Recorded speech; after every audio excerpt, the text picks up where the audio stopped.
오늘도 주님의 말씀을 우리에게 부어주십시오. 이 생수를 마셔야만 우리가 살 수 있습니다. 가난 영혼들, 두려운 영혼들, 또 깊은 눌림 가운데 있는 자들에게 자유함을 주시는 주님을 경배합니다. 예수님의 이름으로 기도합니다. 아멘. 이제 위드 코로나가 주일이 지나면 이제 시작이 되는데요. 뭐 야외에서 이제 마스크도 벗을 수 있다. 그런 얘기도 있고, 그래서 그동안 마스크 쓰고 서로 만나서 되게 부담도 없고 시험도 안 들고 이제 그랬는데 이제 우리가 어쩔 수 없는 또 은혜가 필요합니다. 예. 위드 코로나를 돌아보면 참 힘든 시간도 있었지만, 또 나라적으로도 많이 전 세계적으로 힘들었지만, 그래도 예배하는 자리에 있어서 우리가 참 감사한 것 같습니다. 하나님이 은혜 주시고 또 버틸 수 있는 힘을 주시고, 그렇게 또 달려오신 여러분들 정말 축복하고 또 축복합니다. 그래서 우리가 일상만 회복되는 것이 아니라 또 오랫동안 예배하지 못한 지체들을 함께 예배의 자리로 초청해서 또 하나님의 깊은 임재를 또 회복하는 공동체가 되기를 선포합니다. 오늘 창세기 강의 이제 72번째 시간인데요. 야곱은 지난주에 이제 루스에서 베델을 경험합니다. 자신이 이제 갈 수 없다라고 포기했던 그 장소 루스, 그곳에서 베델을 경험해요. 그리고 오늘 본문에 보니까 1절에 보면 야곱이 길을 떠나 이렇게 나오는데요. 원어에 보면 두 발을 들어 올리다 이런 뜻입니다. 근데 이게 이제 우리가 알고 있는 히브리어는 여러분 많이 아실 필요가 없어요. 목사님들 설교 들어보면 몇 개가 계속 나옵니다. 와우 개성용법 계속 나옵니다. 이게 뭐냐? 뭐뭐 하자마자 계속 그거예요. 급하게. 그러니까 이제 28장과 29장은 베델을 경험한 야곱이 그 다음 장면이 뭐냐면 곧바로 출발해서 곧바로 동방 땅 하란 근처에 도착을 했다라는 것이죠. 여러분, 이 거리를 제가 지난주에 말씀드렸지만 짧은 거리가 아닙니다. 1000km 정도의 거리인데요. 여러분, 하루에 몇 킬로 정도 걸으실 수 있으세요? 좀 건강하신 분들은 한 30km, 그렇죠? 벌써 표정이 안 좋으신데, 그렇죠? 오늘 1km도 안 걸으신 분들이 태반이신 것 같은데, 그렇죠? 그리고 이제 조금 다리가 힘들거나 불편하신 분들은 한 10km에서 20km. 30km를 기준으로 따지면 얼마나 걸릴까요? 1000km를 오려면 한 달은 걸리겠죠. 한 달이 걸립니다. 광야를 한 달 동안 걸어오는 여정은 굉장히 힘든 여정이에요. 이때 야곱의 나이가 대충 몇 세가 넘었다고요? 70세가 넘었습니다. 근데 여러분, 참 신기한 거는 28장에서 29장 넘어오면서 그 한 달 동안 얼마나 힘들었는지에 대한 얘기는 한마디도 없어요. 여러분, 야곱이 그 1000km 중에 80km 와서 더 못 가겠다고 바닥에 누웠잖아요. 근데 희한한 건 뭐냐면 베델을 경험한 야곱은 즉시로 출발해서 즉시로 도착합니다. 28장과 29장에서는 어떤 메시지가 써있지 않지만 내용이 없는 것 자체가 강력한 메시지죠. 우리는 궁금해요. 그 먼 길을 70세가 넘은 야곱이 어떻게 왔을까? 그 외로움과 두려움과 또 체력이 없다고 생각했던 그 사람이 어떻게 이 한 달 동안의 여정을 단숨에 와서 동방 땅에 도착했을까? 여러분, 28장과 29장이 우리에게 구조적으로 이야기하는 메시지가 뭐냐면 하나님의 베델을 경험한 사람들은 자기도 모르게 하나님의 여정을 완주하게 된다는 겁니다. 여러분, 우리도 참 신기한 게 똑같습니다. 하나님과의 관계 안에 있으면요, 우리는 그 길을 갈 때 항상 현실적이잖아요. 그렇죠? 가는 길에 주유소가 어디에 있을까? 밥 먹을 땐 있을까? 물은 어디서 공급받아야 될까? 이런 계산들을 하지 않겠습니까, 여러분? 나를 안내해 줄 사람은 있을까? 그런데 그런 것에 대한 내용이 하나도 없어요. 하나님과의 관계 안에 제대로 붙잡혀 있으면 내가 걱정했던 그 일들은 사실은 어떻게 해결됐는지도 몰라요. 그러나 돌아보면 내가 그 문제들을 밟고 지나와 있습니다. 이게 참 신앙생활의 묘미예요. 그러다 문득 기도하다가 갑자기 5년 전, 10년 전이 떠오르면서 스스로에게 질문하는 거죠. 어떻게 내가 살아서 여기 있을까? 어떻게 내가 그 시간을 지나왔지? 또 하라 그러면 안 하고 싶죠. 남자들 악몽 중에 악몽이 뭡니까? 그거예요. 눈 떴는데 내무반이야. 최악입니다. 그 자체가 꿈이길 바라죠. 어떻게 내가 그 시간을 지나왔을까? 다시 하라고 하면 못할 것 같은데 그냥 내가 여기 있는 거예요. 여러분, 하나님과의 언약에 붙잡혀 있는 사람들, 베델의 하나님을 경험한 사람들은 삶에 문제가 없는 게 아닙니다. 문제가 많습니다. 해결해야 될 현실적인 것도 많아요. 그런데 신기한 거 뭐냐면 그 길을 걸어와서 어느새 부르심의 여정을 가고 있다는 거예요. 할렐루야. 여러분, 올 한 해 어떻게 살아오셨어요? 정답은 모릅니다입니다. 그죠? 몰라요. 그죠?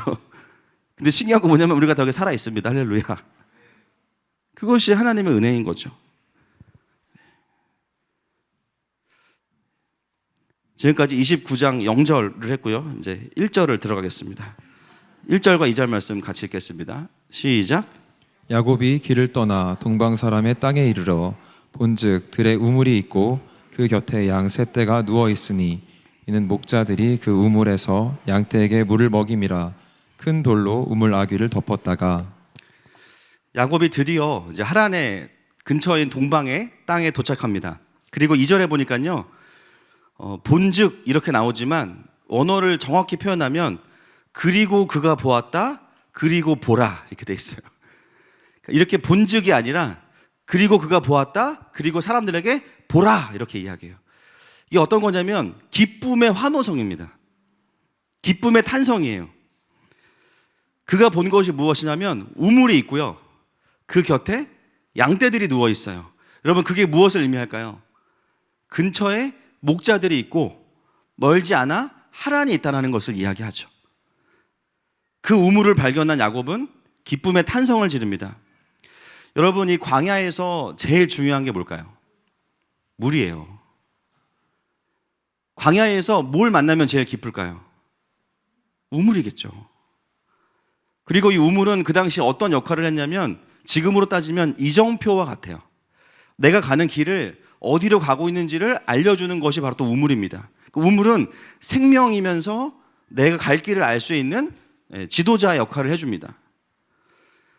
우리가 본문에서 보지는 못했지만 지난 한 달 동안의 야곱의 여정도 그가 여기를 살아서 걸어왔다는 것은 무엇을 의미하냐면 그 여정 중에 뭐가 있었다는 거죠. 우물이 있었거든. 목이 마를 때마다 물을 가지고 가는 게 아니기 때문에 우물을 만나게 하시고 우물을 통해서 그 다음 지점까지 가야 될 길을 안내받는 거예요. 야곱에게 이 길은 가보지 않은 길입니다. 그래서 우리가 충분히 유추할 수 있는 것은 지난 한 달의 시간 동안 하나님은 필요할 때마다 야곱에게 우물을 준비하셨다는 거예요. 그 우물을 따라서 오다가 이제는 최종적으로 나오는 우물인 광야의 시즌을 끝내는 우물을 오늘 발견하고 야곱은 너무 기쁜 거죠. 여러분, 우물은 성경에서 굉장히 중요한 장소로 등장하죠. 다 똑같은 장소의 우물들은 아니었지만 이 우물에서 어떤 일들이 일어납니까? 야곱의 아버지 누구죠? 그렇죠. 이삭의 아내를 찾던 늙은 종이 리브가를 만나잖아요. 그 집안 내력이에요. 그렇죠. 우물에서의 소개팅 집안 내력입니다. 가문에 흐르는, 그렇죠? 축복이죠. 그리고 그 우물은 아니지만 또 다른 우물에서 오늘 야곱은 누구를 만나요? 라헬을 만납니다. 그리고 1000년 이상의 시간이 지나서 야곱이 판 우물에서 예수님은 사마리아 여인을 만나시는 거죠. 한번 말씀 읽어볼까요? 요한복음 4장 5절부터 7절까지 시작. 거기 또 야곱의 우물이 있더라. 예수께서 길을 가시다가 피곤하여 우물 곁에 그대로 앉으시니 때가 6시쯤 되었더라. 사마리아 여자 한 사람이 물을 기르러 왔음에 예수께서 물을 좀 달라 하시니. 자, 완전한 야곱이신 예수님께서 깊은 갈망이 있는 여인에게 말씀하시죠. 13절 14절 보겠습니다. 시작. 예수께서 대답하여 이르시되 이 물을 마시는 자마다 다시 목마르려니와 내가 주는 물을 마시는 자는 영원히 목마르지 아니하리니 내가 주는 물은 그 속에서 영생하도록 솟아나는 샘물이 되리라. 아멘. 성경을 통해서 우리가 보게 되는 우물은 바로 생명이신 예수 그리스도이십니다. 그래서 이 우물에서요, 자꾸 썸띵이 있는 거예요. 그 신랑과 신부의 연합이 일어나고 거기에 우물이 있어요. 거기에 생명수가 터져 흐릅니다. 그 모티브가 바로 예수 그리스도이신 거예요. 여러분, 예수님께서 우리의 영원한 우물이 되십니다. 그 우물은 마르지 않는 생수입니다. 우리의 인생의 여정이 가도 가도 끝이 없는 광야일 수 있어요. 그런데 우물만 있으면 살 수가 있습니다. 힘을 얻을 수 있고 어디로 가야 될지 알 수 있어요. 여러분, 우리의 인생은 사실 원래 힘듭니다. 맞습니까? 내 남편은 원래 그런 사람이고, 내 아내는 원래 그런 사람이고요, 내 자녀도 원래 그렇습니다. 이 세상은 원래 그래요. 그런데 이 험한 세상을 살아갈 수 있는 힘은 어디에 있냐? 문제가 해결돼서도 감사하지만 전혀 나에게 아무런 축복이 없다 할지라도 우물 대신 예수님과 함께하면 우리에게는 생명이 끊어지지 않습니다. 오늘 주님이 이 우물가에서 우리에게 말씀하시는 거예요. 내가 너의 인생에 진짜 우물이다. 영원한 생수다. 여러분, 오늘도 그 생수를 마음껏 마시고 돌아가시는 저 여러분 되시기를 축복합니다. 야곱은 너무 기쁜 거예요. 그리고 이어서 이제 보면 우물에 대한 설명이 나오는데요, 3절 말씀부터 8절까지 보겠습니다. 시작. 모든 때가 모이면 그들이 우물 아귀에서 돌을 옮기고 그 양떼에게 물을 먹이고는 우물 아귀 그 자리에서 다시 그 돌을 덮더라.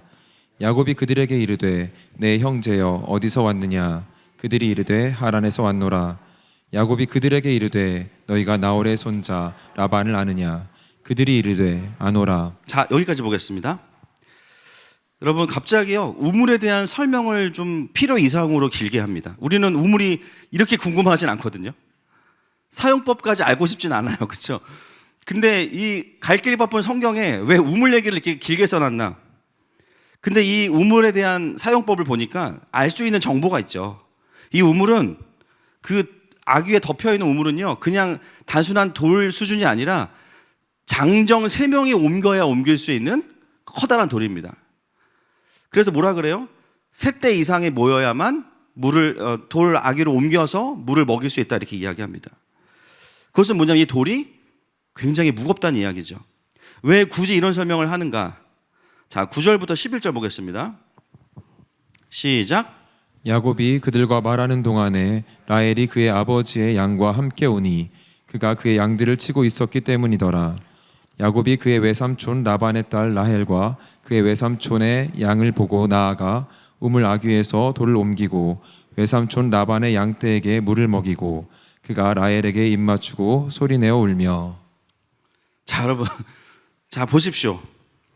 야곱이 목자들과 대화하는 가운데 라헬과 그의 양떼가 와요. 10절이 핵심입니다. 그 전까지는 대화를 하면서 야곱이 양떼들에게 물을 먹이라고 했을 때 목자들이 사람이 부족해서 돌을 옮길 수 없다라고 이야기했을 때 야곱은 가만히 있었어요. 이해되십니까? 남일이야. 그쵸? 그냥 그래요? 힘드시겠네. 무거워 보이네. 근데 갑자기 라헬과 그의 아버지 양떼가 오니까 놀라운 기록이 있어요. 10절 보세요. 야곱이 그의 외삼촌 라반의 딸 라헬과 그의 외삼촌의 양을 보고 나아가 우물 아귀에서 돌을 옮기고.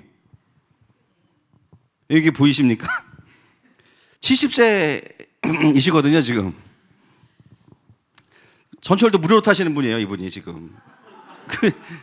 백신 다 공짜로. 근데 와, 장정 3명이 옮겨야 되는 돌을, 이해가 되시죠? 제가 수많은 논문을 찾아봤는데 하여튼 제가 궁금한 건 아무도 해석을 안 해놔요. 하여튼 그냥 알 법한 것만 계속 논문이 많고 없습니다. 이건 본인은 목자도 아니고 라헬이랑 초면이고 왜 우물의 이 사용법을 자세히 묘사했는지 알겠어요. 지금 이 야곱의 10절의 행동은 상식을 넘어선 오바입니다. 엄청난 오바예요. 70세의 노인이 한 달 동안 잘 먹지도 못하고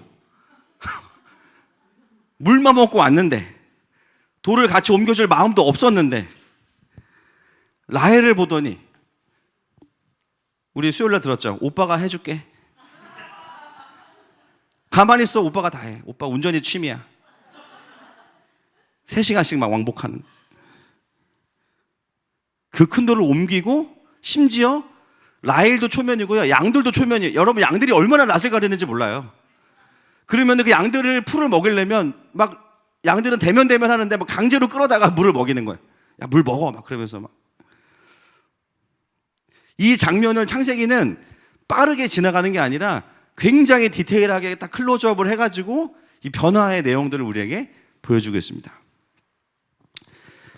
이게 야곱이 옮겼는지 아니면 거기 있던 목자들과 함께 옮겼는지는 모르겠어요. 그러나 창세기를 기록한 성령의 영감을 받은 저자는 야곱이 옮겼다고 써놨습니다.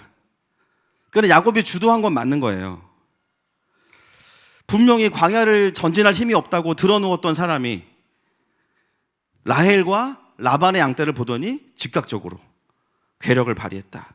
저는 삼손인 줄 알았습니다. 여러분 이 핵심 메시지가 뭐예요? 라헬은 엄청 이뻤다는 거죠. 이 결론이 나오기까지가 수많은 논문과 연구가 필요합니다. 이런 분들 몇 분 있어요. 뭐 룻, 그죠? 룻은 좀 약간 이지적이니까 좀 보아스가 보기에 좀 이방 여인이니까 좀 느낌이 다르고 그래서 되게 흠모함이 있었겠죠. 뭐 있어요. 룻은 아니군요. 죄송합니다. 기업을 안 물었지 그래서 죄송합니다. 그래서 오늘도 보면 이제 언니였던 레아는 이제 시력이 약했다. 무슨 말인지 모르겠어요. 그게 사실은 의미가 없어. 시력이 약했다. 이게 뭐지?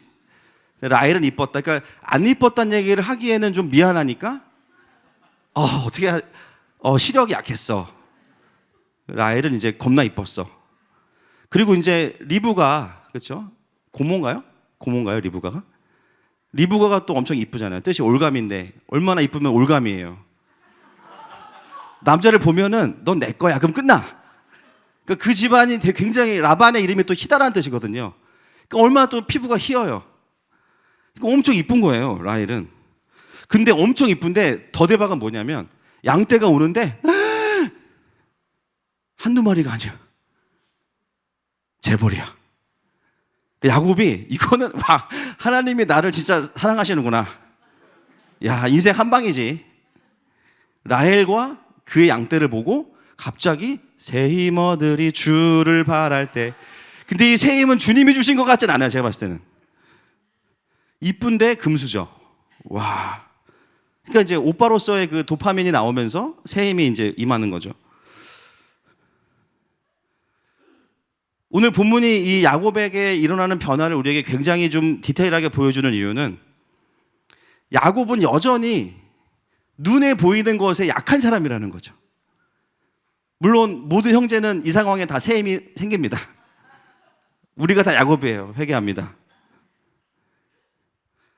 그러나 이제 야곱은 일단 객관적으로 야곱은 라헬에게 반하고 그 라반의 재력에 마음을 빼앗기고 드디어 하나님이 나를 축복하시네. 얼마나 그는 눈에 보이는 것에 열광하는 사람인지를 우리에게 여실하게 보여줍니다.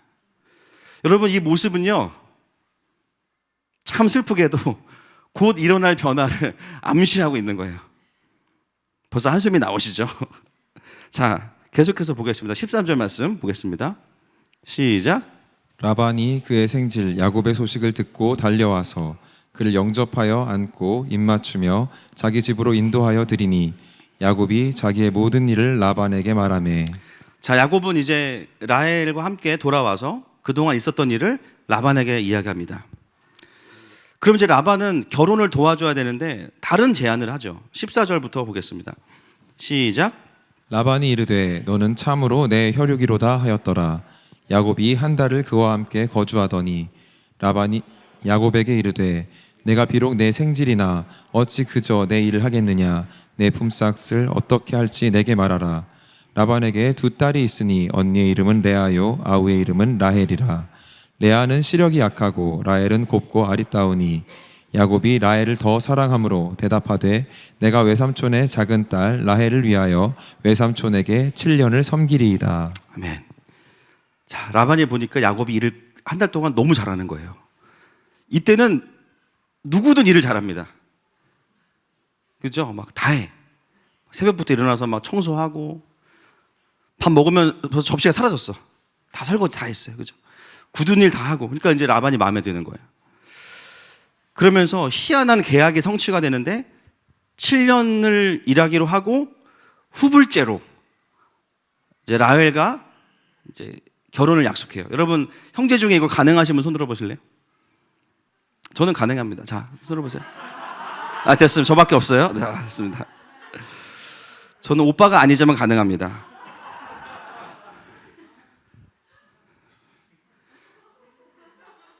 뒤에 터지시는 분들은 형광등이신데, 자, 그래서 이거를 이제 라반이 제시한 게 아니라 야곱이 스스로가 자기의 영혼을 드리는 거예요. 그러니까 묵상하면 묵상할수록 야, 라헬이 얼마나 이뻤단 얘기냐, 그죠? 야곱이 영혼을 털렸어요, 그냥. 그리고 또 한 가지는 7년이라는 시간을 베팅할 수 있었던 이유는, 여러분 야곱은 굉장히 계산적인 사람이에요. 지금 만약에 라헬과 결혼해서 돌아가면 어떻게 될까요? 누가 기다립니까? 에서가 기다리잖아요. 시간이 좀 텀이 필요해. 그 화를 가라앉히려면. 여러 가지 생각이 있으면서 라반도 재력이 있으니까 여기서 좀 내가 버텨야겠다. 7년을 베팅해. 이거는 제 개인적인 추론입니다. 안 받으셔도 됩니다. 그래서 7년이라는 시간을 정하고 라헬을 얻기로 해요. 근데 문제는 뭐냐면 그 시간이 지나고 나서죠. 자, 21절부터 25절 한번 확인하겠습니다. 시작. 야곱이 라반에게 이르되 내 기한이 찼으니 내 아내를 내게 주소서. 내가 그에게 들어가겠나이다. 라반이 그곳 사람을 다 모아 잔치하고 저녁에 그의 딸 레아를 야곱에게로 데려가매 야곱이 그에게로 들어가니라. 라반이 또 그의 여종 실바를 그의 딸 레아에게 시녀로 주었더라. 야곱이 아침에 보니 레아라 라반에게 이르되 외삼촌이 어찌하여 내게 이같이 행하셨나이까? 내가 라헬을 위하여 외삼촌을 섬기지 아니하였나이까? 외삼촌이 나를 속이심은 어찌 됨이니이까? 세상에, 이게 성경에 이런 일이 있습니다. 예, 라헬인 줄 알고 첫날 밤을 보냈는데 아침에 눈을 떠보니까 상대가 누구예요? 레아입니다. 여기서 이 야곱의 심정을 나타내는 단어는 뭘까요? 어찌하여.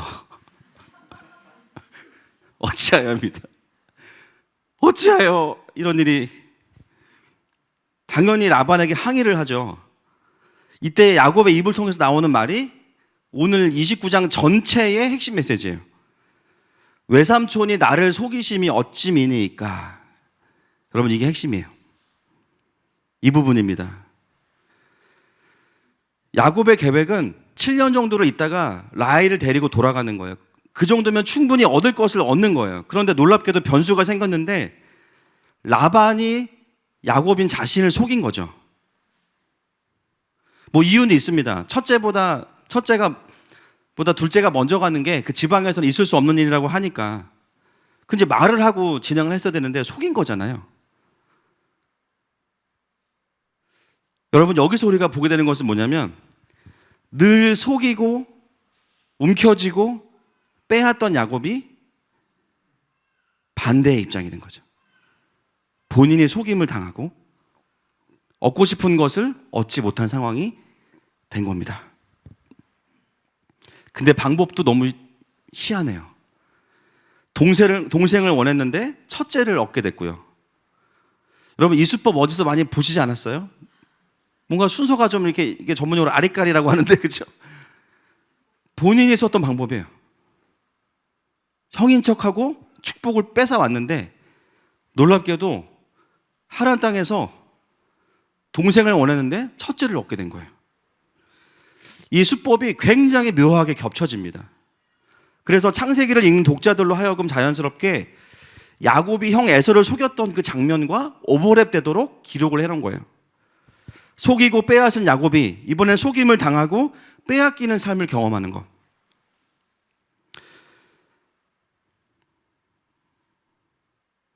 여러분, 하나님은 야곱에게 주신 그 장자의 축복권을 허용하셨어요. 맞습니까? 그런데 하나님은 거기서 끝나시는 게 아니에요. 그를 진짜 하나님의 사람이 되도록 하시기 위해서 훈련하시고 연단하신다는 거예요.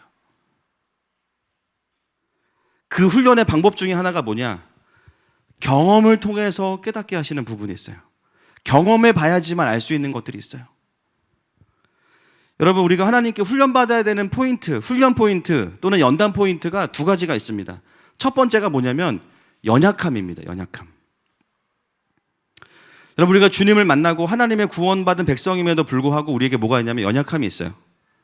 이 연약함을 어떻게 정의할 수 있냐면 내 힘으로는 제어할 수 없는 약함이죠. 그래서 우리는 항상 그런 것들을 가지고 고민스럽고 기도하게 돼요. 하나님 나 사랑하신다면서요. 나한테 이런 일이 왜 일어납니까? 특별히 내가 잘못한 것도 없는 것 같고 열심히 살아온 것 같은데. 여러분, 그 육체에 특히 연약함을 가졌던 사람 중에 대표적인 분이 누구십니까? 사도 바울입니다. 고린도후서 12장 7절 말씀 보겠습니다. 8절까지 시작. 여러 계시를 받은 것이 지극히 크므로 너무 자만하지 않게 하시려고 내 육체에 가시 곧 사탄의 사자를 주셨으니 이는 나를 쳐서 너무 자만하지 않게 하려 하심이라. 이것이 내게서 떠나가게 하기 위하여 내가 3번 주께 간구하였더니. 어떻게 보면 신약에서 가장 잘 쓰임받은 사람이 바울인데요. 그렇다면 하나님은 바울을 계속 지원하시고 공급하시고 그 사역을 감당하시도록 도와주셔야 되잖아요. 그게 상식 아닙니까? 근데 그 바울에게 뭐가 있냐면 육체의 가시가 있어요. 많은 분들이 이제 두 가지로 이야기하죠. 간질 또는 안 질릴 것이다. 근데 둘 중에 어느 것이어도 사역에 1절 도움이 안 됩니다. 간질. 설교 중에 막 쓰러져가지고 거품 물고 이러면 어떡해요? 안질. 뭘 읽을 수도 없고 쓸 수도 없어요. 사역을 하면서 도와주셔야 되는데 이거는 왜 안 가져가실까? 3번 기도했대요. 여러분, 바울이 3번 기도한 게 그냥 아침, 점심, 저녁 한 번씩 기도한 거예요? 바울이 3번 기도한 건 뭐냐면은 목숨 걸고 3번 기도한 거예요. 하나님 이거 안 고쳐주시면 저 사역 못합니다. 아니, 이방인을 위한 택한 그릇이라면서요. 그릇을 다 깨트려 놨어. 이러면 어떻게 내가 사역을 하냐고. 하나님, 내가 원망하는 게 아니라 하나님 상식적으로 생각해 보세요. 이거 고쳐주셔야 됩니다. 하나님 앞에서 어떻게 보면은 때 아닌 때를 쓰는 시간들을 3번이나 보냈어요.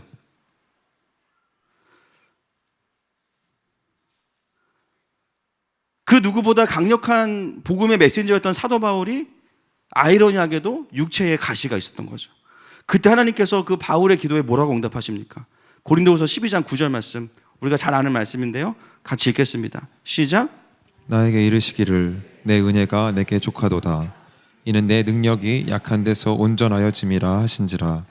그러므로 도리어 크게 기뻐함으로 나의 여러 약한 것들에 대하여 자랑하리니 이는 그리스도의 능력이 내게 머물게 하려 함이라. 아멘. 이게 하나님의 응답이었습니다. 그 정도를 못 고쳐주시는 분이 하나님은 아니시죠? 맞습니까?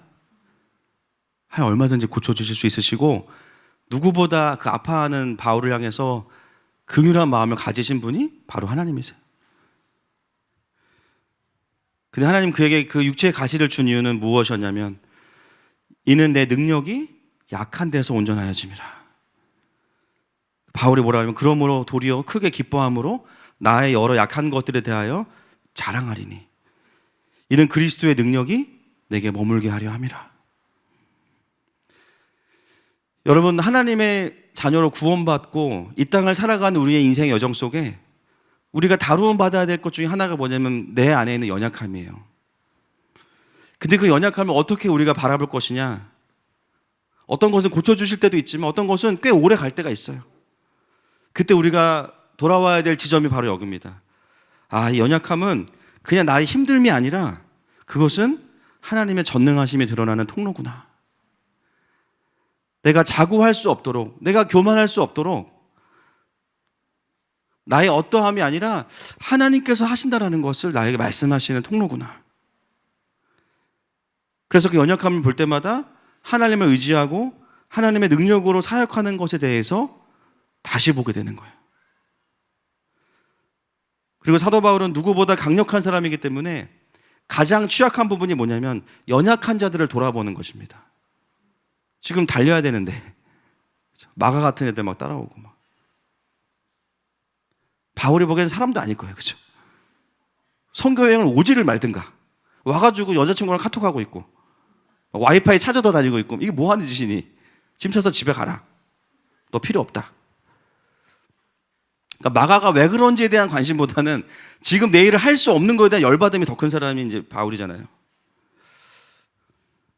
근데 여러분 그 바울이 자신의 육체의 연약함을 경험하면서 어떻게 되냐면 한 가지 깨닫는 게 있어요. 나도 연약하구나. 지금 마음은 막 세계 선교 다 했어. 막 로마도 이미 갔고 다 끝났는데 갈 수 없는 거예요.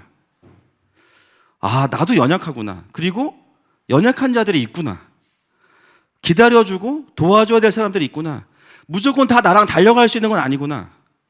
여러분 우리가 다른 사람보다 조금 건강할 수 있고요. 다른 사람보다 조금 더 돈이 많을 수 있고요. 다른 사람보다 조금 더 리더십이 있을 수 있고요. 다른 사람보다 조금 더 성취가 있을 수도 있어요. 근데 거기에 속으시면 안 됩니다. 우리는 원래 연약한 자들이에요. 우리 스스로 우리를 구원할 수 없는 자들입니다. 절대적으로 연약한 자들이 우리들 모두입니다. 근데 우리가 문제는 뭐냐면 자꾸 이걸 까먹어요. 과거에는 깊은 우울증과 어려움 가운데 막 사경을 헤매던 시간이 있었는데 회복되고 나서 어느 순간부터 사역의 열매가 맺히고 회복이 되니까요 이해할 수 없는 사람이 되는 거예요. 자신의 과거는 없는 거예요. 바울에게 있어서 이것은 뭐냐면 함께 갈 수 있는 겸손함이었어요. 자신에게는 연약함을 통해서 자신도 누구의 도움을 받아야 된다는 것을 알게 됐고 그의 인생의 노년에 성경은 본인이 못 씁니다. 서신서를. 대필하잖아요 다. 눈도 안 보이고. 여러분 우리의 연약함은 하나님의 능력입니다. 그리고 다른 사람들과 함께 갈 수 있는 공간이 되는 거예요. 그리고 다른 사람들을 깊이 공감할 수 있는 겸손함이 되는 거예요. 그러면요 팀으로 같이 가는 것이 가능해지는 거예요. 여러분 내가 다 잘하면 모든 걸 누가 나랑 사역하겠습니까? 제가 저희 교회 리더와 교육자들이 많은 게 굉장히 기분 나빠요. 저는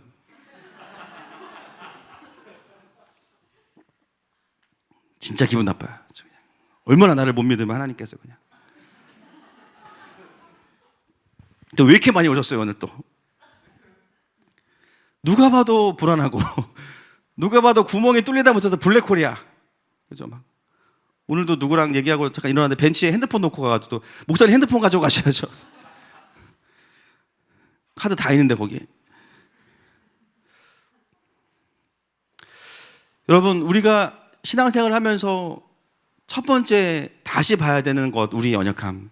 그것을 향한 하나님의 메시지는 뭐냐면 그것은 너의 연약함이 아니라 나의 전능함이다. 그 연약함을 통해서 너가 할 수 있는 것 이상의 능력이 너에게 머물 것이다. 그리고 그 연약함 때문에 더 많은 자들을 네가 섬길 수 있게 될 것이다. 여러분 내가 스스로 강해져서 혼자 다 하고 그걸로 다음 사람들 판단하는 게 좋으세요? 아니면 내가 좀 부족하지만 함께 가고 하나님의 은혜를 깊이 누리는 게 좋으세요?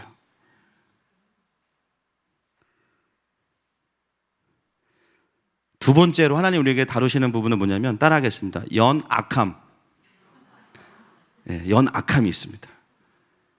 왜 이게 이제 여러분 그동안 헷갈리셨냐면 연약함과 연악함을 헷갈리셔요. 연악함은 뭐냐? 연속적으로 악한 건데 우리가 연악함입니다. 제가 오늘 개발한 단어인데 많은 분들이 이제 혼돈하시는 부분이 있어요. 내 안에 있는 죄성을 다루시는 게 이게 이제 연악함이거든요. 이거를 연약함이라고 생각하는 분도 있어요. 목사님 제가 다 좋은데 성질이 더럽습니다. 제 연약함이에요. 연악함이에요. 그걸. 오늘 정리가 되시죠? 제가 왜 비슷하게 단어를 만들었냐면 연약합니다라고 말하면서 떠오르게 하려고. 아 이건 연악함이구나. 연약함과 연악함은 다른 겁니다. 근데 우리가 성장하지 못하는 이유 중 하나가 뭐냐면 자신의 죄성을 연악함을 연약함이라고 생각하는 거예요. 그럼 이제 이렇게 되면요, 문제가 이제 커져요. 왜냐면은 해결 방안이 없어요. 내가 성질이 안 좋은 게 약함이면, 그죠? 그걸 다 받아줘야 돼.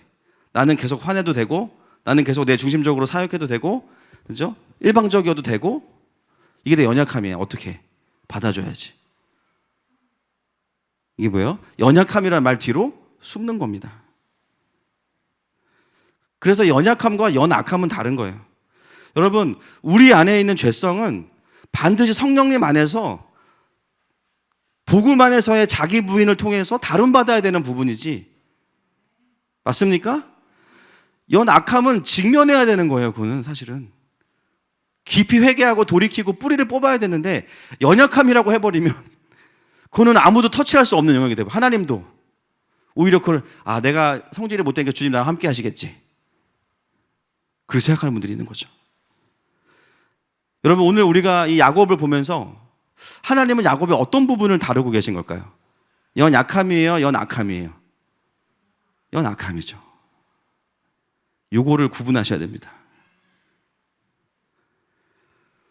근데 그 연악함을 하나님께 다루실 때 하나님 쓰시는 방법이 뭐냐면, 나보다 더한 사람을 만나거나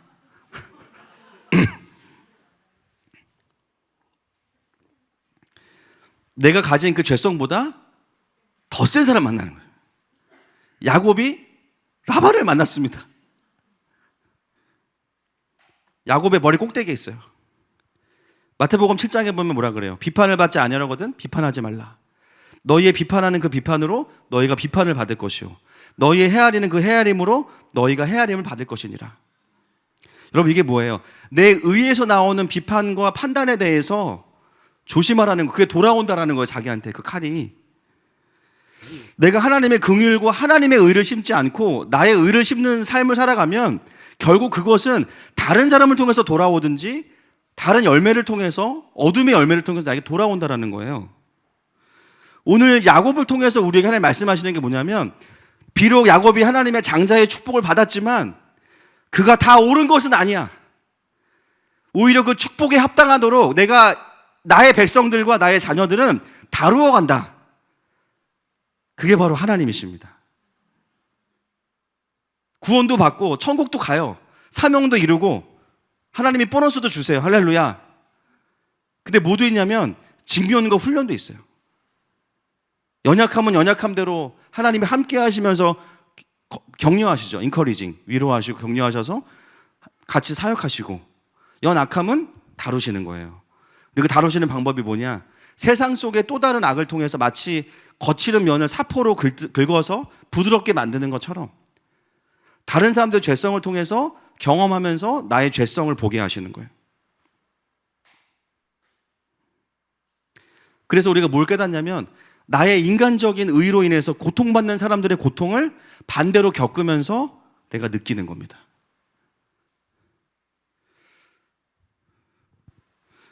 저도 오늘 본문을 보면서 저에 대해서도 좀 돌아보게 돼요. 하나님, 나의 연약함은 어떻게 다루셨나? 제가 너무 이제 연약하잖아요. 그렇죠? 몸도 연약하고 다 연약한데 계속 연약해지고 있습니다. 그럼 나의 연약함은 어떻게 다루셨나? 돌아보니까 비슷해요. 야곱의 과정과 비슷해요. 네. 지금 이 모습이 여러분 굉장히 절망스러우시겠지만 많이 좋아진 거예요. 와, 숨도 안 쉬시네. 아니, 지금이 좋아진 거라고? 막 이러면서, 와, 교회 옮겨야겠다. 뭐 사실입니다. 어쩔 수 없습니다. 저를 돌아보면 제가 만났던 리더들이 좋은 리더들도 있었지만 그분들도 다 사정이 있으시겠죠. 그렇죠? 그러나 그렇죠? 예, 어떻게 보면 저에게는 좀 라반과 같은 분들도 아주 소수지만 몇 분 계셨습니다.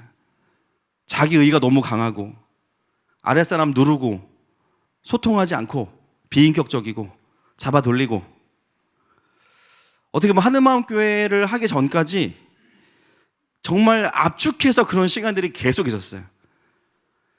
야, 이거 사역하다가 내가 죽을 것 같은데요.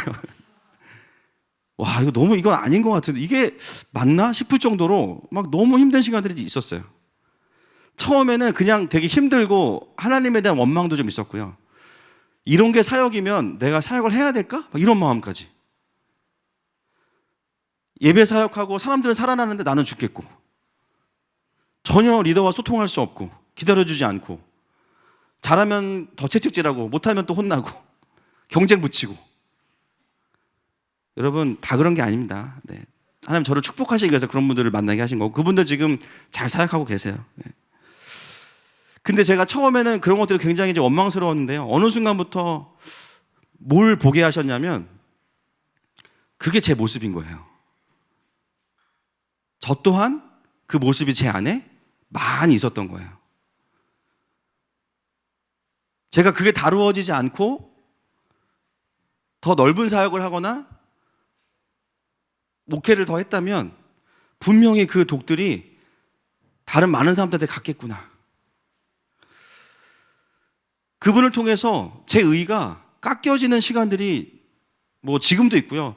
그렇지만 집중적으로 제 인생 가운데 그 시간들이 있었어요. 그 훈련의 시간 속에서 반대의 경험을 하게 하신 거예요. 그때 제가 제일 먼저 떠오르는 게 뭐냐면, 저 때문에 힘들었을 사람들. 저는 그렇게 충성스러운 사람이 아니었습니다, 사실은. 굉장히 다혈질이고 분노도 많았고, 저는 부드럽게 얘기했는데 제 아내가 저한테 왜 그렇게 화를 내냐고.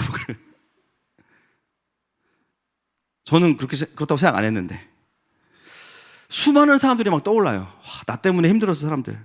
갑자기 미안해지고 부끄러워지고. 돌아보면 하나님은 나의 의를 깎으시기 위해서 다른 사람의 의를 그냥 허용하실 때가 있어요. 그러면서 뭘 배우게 됐냐면, 하나님이 누구를 만나게 하시든지 간에 이 사람 문제가 있어서 나한테 온 거야, 이게 아니라, 물론 있겠죠. 그렇죠? 그러나 이 사람의 문제를 통해서 나도 그런데? 계속 저를 보게 하시는 거예요. 사역이 어떻게 되냐? 일방적으로 사람들을 가르치는 것만이 아니라 저를 돌아보게 돼요. 물론 섬기는 부분도 있지만, 어느 순간부터 사람들을 만나면서 그런 부분에서 조금은 더 문이 열리기 시작했어요. 그러면서 뭘 깨달았냐면, 하나님의 훈련 방식이 이렇다라는 것을 깨닫게 됐습니다. 오늘 야곱에게 라반을 만나게 하신 하나님, 라반을 통해서 오히려 속임을 당하는 경험, 그리고 자신의 죄성을 보게 하는 거, 그리고 그것이 얼마나 다른 사람들의 마음을 상하게 하는지에 대해서 하나님은 보게 하시는 거예요. 여러분, 하나님이 그 야곱을 너도 한번 당해봐라 이런 차원에서 라반을 만나게 하셨겠어요? 아닙니다. 우리는 그런 마음 들 수 있죠. 그렇죠? 말 안 들어. 목장 멤버가 너도 나중에 너 같은 멤버 만나봐라 막 이러면 막 속으로, 그렇죠? 겉으로 축복합니다 그러지만, 그렇죠? 하나님 사실 그런 마음은 아니신 거예요. 라반을 통해서 야곱에게, 야곱아, 지금 너가 이런 부분이 있단다, 좀 볼래? 하고 객관적으로 보여주시는데, 비슷하면은 이게 강조가 안 되니까, 그죠? 더 센 사람을 딱 보여주시는 거죠.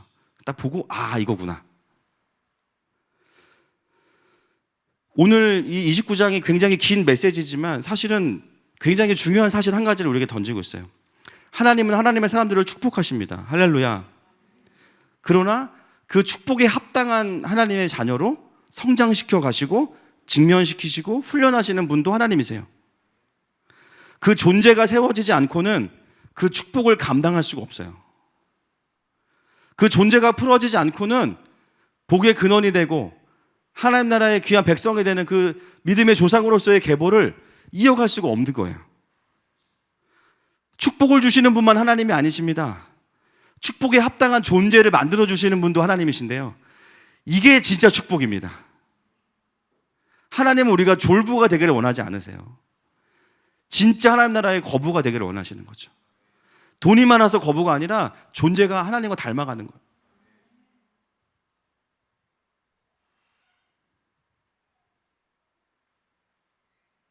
아마 야곱은 이 방법이 아니었다면 깨닫지 못했을 거예요. 그렇죠? 그래서 이렇게 하신 거니까.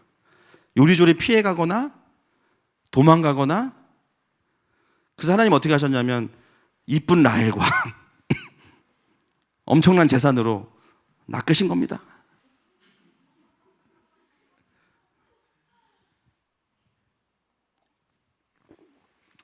진정한 보이스피셔, 그렇죠?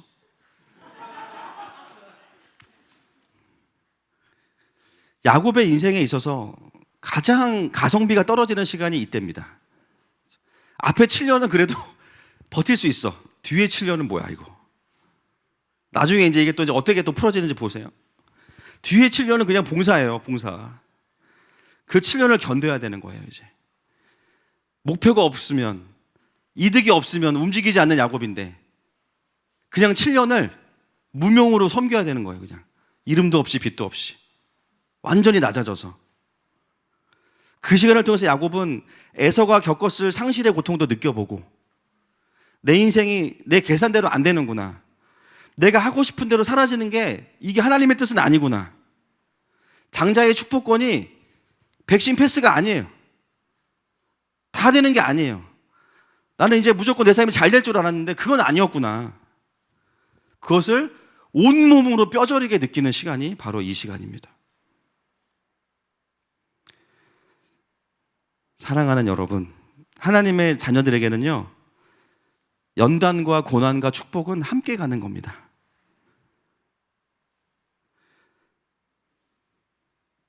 그게 신앙의 경륜이 깊어지면서 성경을 부분적이 아니라 전체적으로 보면서 하나님 우리에게 말씀하시는 거예요. 연약함의 문제와 연악함의 문제로 다름을 받고 있다면 여러분 축복받고 계신 거예요. 그렇다면 이 시간을 어떻게 보내야 될까요? 이 시간들이 단지 그냥 세상이 힘들어서 고통스러운 시간이 아니라 정말 그리스도의 능력이 머물러야 되고요. 아멘이십니까? 그냥 내가 연약해, 왜 연약할까, 이게 아니라 하나님 그래요, 연약합니다. 맞아요. 근데 이 시간이 연약함에 집중하는 시간이 아니라 그리스도의 능력을 보게 해주세요. 사람들이 오히려 부러워하게 해주세요. 바뀌는 거예요. 또 연약함의 훈련을 하면서 직면하고 죽겠죠. 도망가지도 못하고 인정하고 싶지도 않고 막 인정하는 거예요. 그러면서 뭐냐면 하나님에 대한 원망이 아니라 이게 진짜 영적인 성장의 시간이구나. 제대로 이것을 해석하기 시작하면 말씀으로 축복을 받을 때의 기쁨도 기쁨이지만 훈련받고 성장할 때 드리는 기쁨이 있습니다. 할렐루야. 로마서 8장 17절과 18절 말씀 같이 보겠습니다. 시작. 자녀이면 또한 상속자 곧 하나님의 상속자요 그리스도와 함께한 상속자니 우리가 그와 함께 영광을 받기 위하여 고난도 함께 받아야 할 것이니라. 생각컨대 현재의 고난은 장차 우리에게 나타날 영광과 비교할 수 없도다. 여러분, 고난 뒤에 영광이 있습니다. 하나님 우리를 막 괴롭히는 거 기뻐하는 분이 절대 아니세요. 누가 자기 자녀 괴로운 거 보고 싶겠어요. 근데 그래야 된다면 어떤 이유냐? 성장을 위해서요. 성숙을 위해서입니다. 진짜 축복을 누릴 수 있는 존재로 만들어 가시기 위해서 그릇을 만들어 가시는 분이 우리 하나님 아버지이십니다.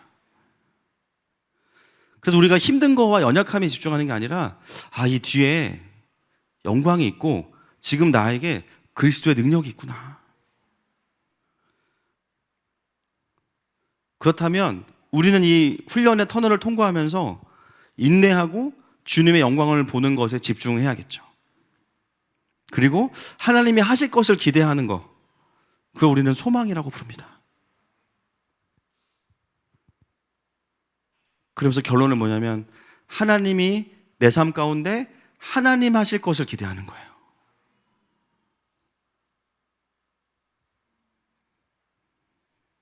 그것을 우리는 줄여서 경배라고 부르죠. 하나님의 하나님 되심을 인정해 드리는 것. 근데 이때 드리는 경배는 상황과 환경을 초월해서 그분을 인정하는 거예요.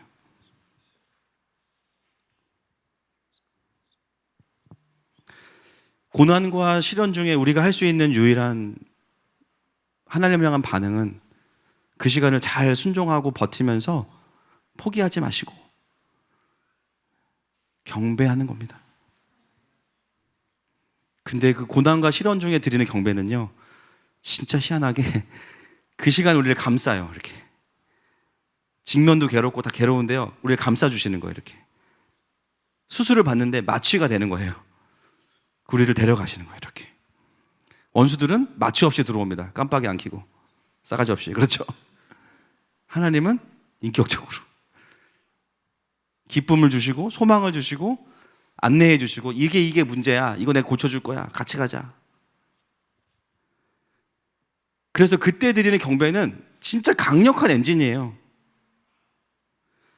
여러분, 우리는 좋은 일이 있을 때도 경배하지만 고난과 연단과 연약함 중에 드리는 경배의 길이 오늘 더 열렸으면 좋겠습니다. 여러분, 그 길이 열리잖아요? 그 길로 뭐가 오는지 아세요? 하나님의 소망과 영광이 오는 거예요. 일방통행이 아닙니다. 그 경배의 대로가 하나님과 나 사이에 그 길이 뚫어지기 시작하면 진짜 인내할 수 있는 힘과 기름 부으심이 오고요, 소망과 기대와 하나님의 그림이 오기 시작해요. 그것이 오늘 우리에게 주시는 하나님의 음성입니다. 아멘이시죠? 여러분, 각자가 삶에서 받는 여정이 다르실 거라고 생각합니다. 그러나 이 큰 그림 안에서 또 다르진 않으실 거예요. 저도 마찬가지고. 여러분, 이 시간에 우리가 함께 기도하면서 우리에게 있는 그 연약함과 연약함을 넘어서서 인내와 고난과 시련 속에 하나님 나와주시고요, 경배의 대로를 이 시간에 좀 우리가 잘 뚫었으면 좋겠습니다.